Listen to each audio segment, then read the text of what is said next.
रूही ने निहार के बच्चे को जन्म दिया। तभी दादी और सोनी वहां पहुंचती हैं निहार और रूही को अपने साथ घर वापस लाने के लिए। लेकिन इस बार हालात पहले जैसे नहीं थे। निहार और रूही अब पहले से कहीं ज्यादा मजबूत हो चुके थे और दोनों ने मिलकर दादी और सोनी के खिलाफ बड़ा कदम उठाया। जी हां दोस्तों, रूही प्रेग्नेंट हो चुकी है और निहार रूही ने अपने घर में नई जिंदगी की शुरुआत की थी। मगर उनकी राह में कई मुश्किलें आईं। कभी पैसों की तंगी, कभी समाज के ताने, कभी परिवार की साजिशें। लेकिन दोनों ने एक दूसरे का साथ देकर हर मुश्किल का सामना किया।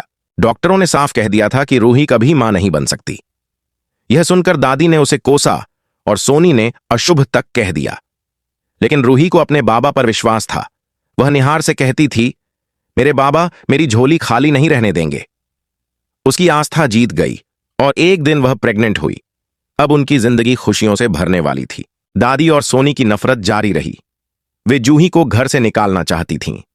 उन्हें भरोसा था कि जूही घर के वारिस को जन्म देगी। लेकिन किस्मत ने पलटी खाई। जब जूही ने बेटी को जन्म दिया तो दादी और सोनी के होश उड़ गए। दादी बोली, हमें तो वारिस चाहिए था, ये लड़की किसी काम की नहीं।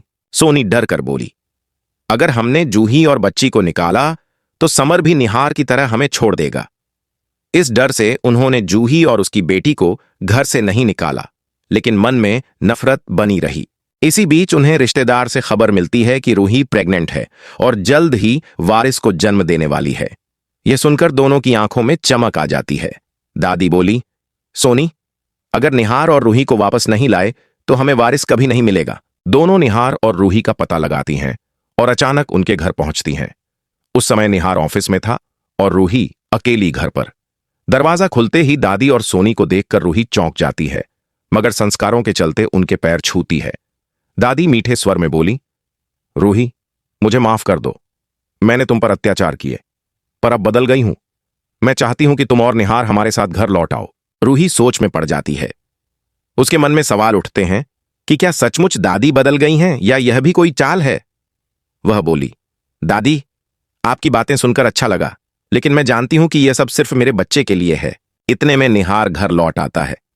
दादी और सोनी को देखकर उसका गुस्सा फूट पड़ता है। वह ऊंची आवाज में कहता है, दादी, सोनी, आपने यहां आने की हिम्मत कैसे की?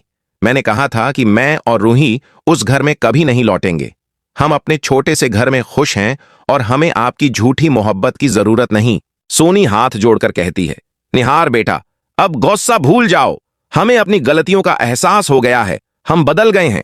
निहार सख्त लहजे में बोला, गलतियों का एहसास उस समय होना चाहिए था जब आपने रूही को मां बनने से रोका था और घर से निकाला था। उस वक्त उसके आंसुओं की कोई कीमत नहीं समझी।